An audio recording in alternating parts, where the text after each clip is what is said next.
So the Al Smith dinner, traditionally held every year, but every presidential election year, both major party candidates come. It's been happening for almost a century. Some highlights: Kennedy and Nixon, right there. Carter and Reagan. Let's see, Bush v. Gore. And they're always beautiful events, really. Obama, Romney. They broke bread together. In 2016, Donald Trump and Hillary Clinton, they actually came together, and it was nice. 2024, it's Donald Trump and me.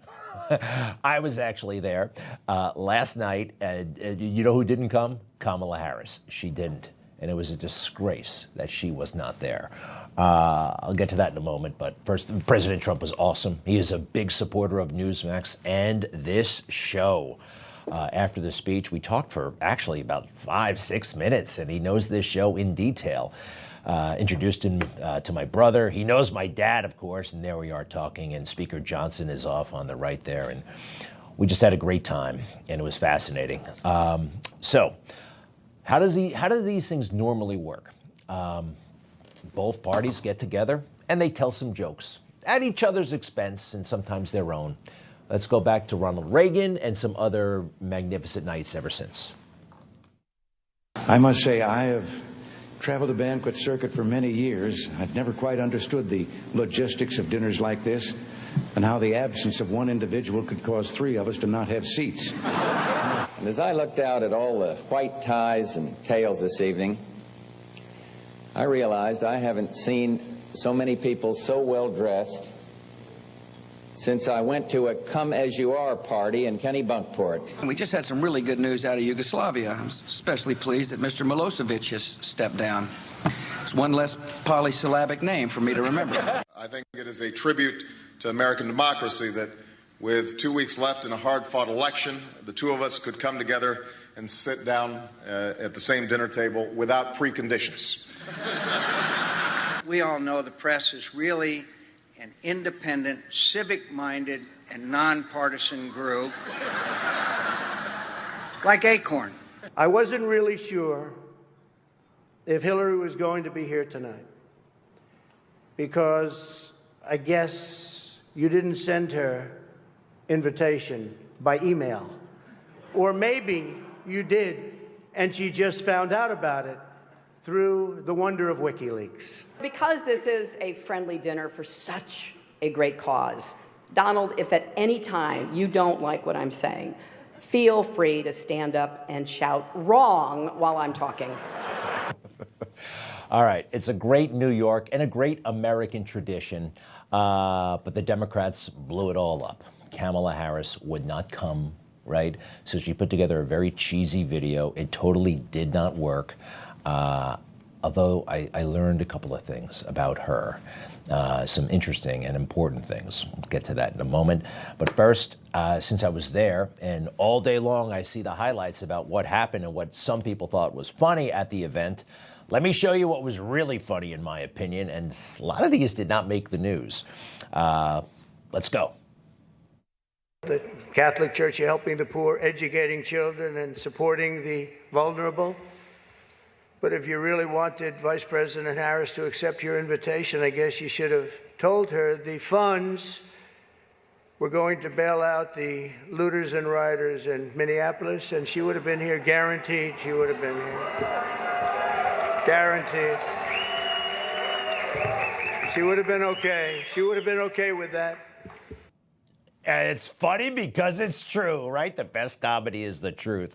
Let's keep going.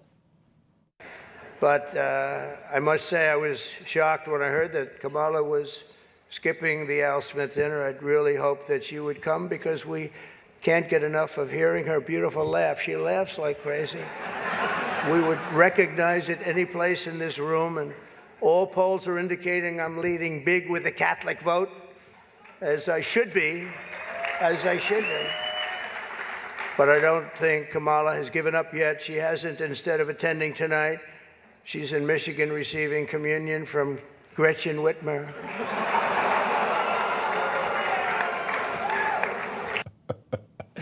Right? Does everybody get that joke? Gretchen Whitmer with that weirdo sticking her tongue out, and they're making fun of communion. It was the strangest thing.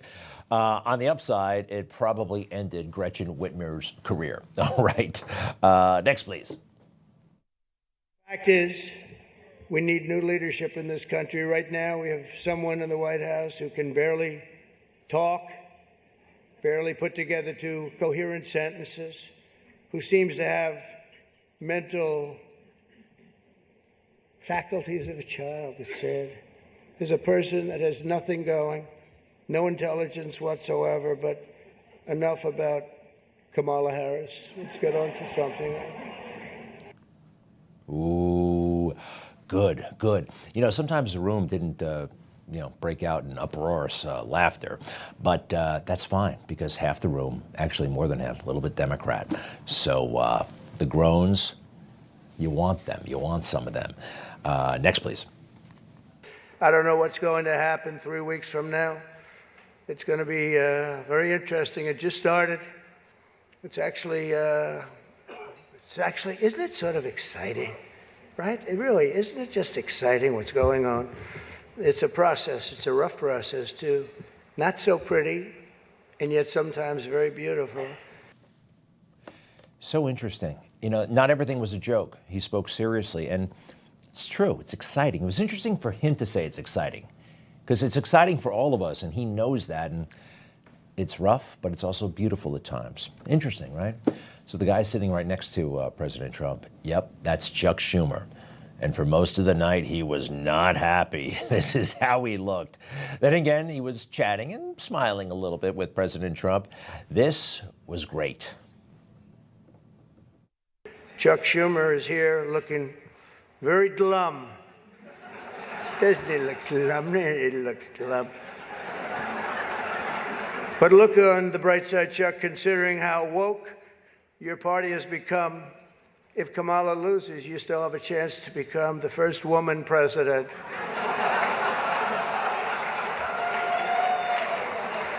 And I actually said, do you mind if I do that?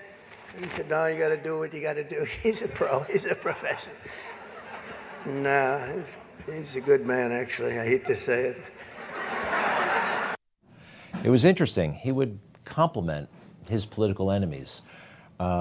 I think he's doing that. I mean, look, it's in spirit, in keeping with the event, and also the recognition that he very well could be working with these individuals very soon in Washington, D.C.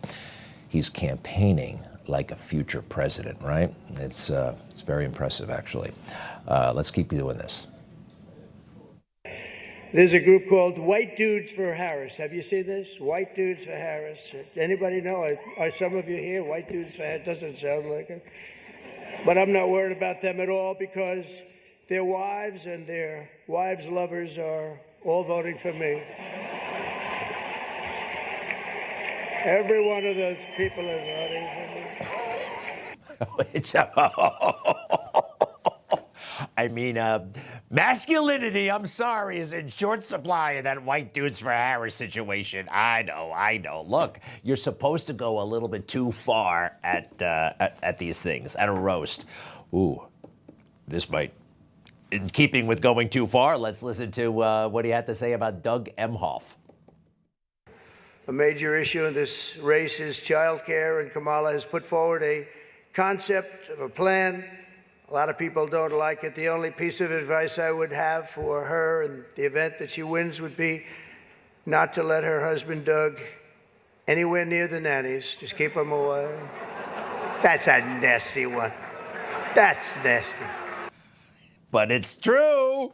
All right. You know Doug Emhoff, the second gentleman, whatever, right? There he is. He's, what do they say? He's the he hates toxic masculinity, and he's going to be Mr. Nice Guy. Well, he's not Mr. Nice Guy, according to UK Daily Mail and a lot of other things. Kamala Harris's husband, Doug Emhoff, admits he cheated with Nanny on his first wife. Things happen, but, you can't lecture the world about being a nice guy when you got that, right? Right? Fair enough? Okay. Check this out. I did, they told me the last time I did this, I was running against crooked Hillary. Hillary.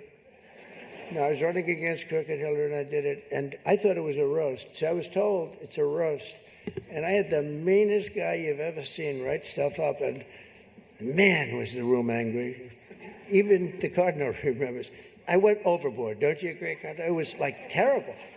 And I knew I was in trouble around midway through because, you know, people had not, even my own side was angry at me. They were saying it's too much. But I did it anyway. I didn't give it. I think that was my laugh. It's true. I was there for the 2016 one, and they were so mad. And Hillary, this is him right after he sat down. And Hillary was fuming, and a lot of other people were too. But I loved it. I loved it. All right. What do you got? Oh, Governor Walz. Has he hit Governor Walz yet? No, but he's about to. But unfortunately, Governor Walz isn't here himself. But don't worry, he'll say that he was. He's going to say he was. I used to think the Democrats were crazy for saying that men have periods. But then I met Tim Walz. No comments. Perfect. All right. A couple more. Well, I'd better wrap up because Mayor Adams told me earlier that I needed to make this one very quick, especially the city has reserved this room for a large group of illegal aliens coming in from Texas. It's true. One of the greatest hotels in all of New York City is the Hilton, but just across town, at the Roosevelt Hotel, this is what it looks like now, taken over by migrants. So the host of the evening, the MC, was Jim Gaffigan. You know that guy? He's terrific. You know, it's interesting. He's not a Trump fan. He came out, I think, in the last campaign. Nope, I don't like him. I'm not voting for him. And he told his friends not to. But he showed up. He was very funny and pretty mean to the Democrats, too. Democrats have been telling us Trump's reelection is a threat to democracy. In fact, they were so concerned of this threat, they staged a coup, ousted their democratically elected incumbent, and installed Kamala Harris. In other words, all her dreams have come true. Really? It really makes you consider the power of prayer, right, Cardinal? Sometimes prayers take 3.5 years and a George Clooney op-ed. Remember that? George Clooney. That's interesting. Did George Clooney pull the trigger on Joe Biden? I think we have one more from Mr. Gaffigan. The media has begun discussing the phenomena of secret Trump voters. I don't know if you've heard about this. People who publicly say they would never vote for Trump, but then when they go in the voting booth, they do. It's a small group. They're called the Biden family.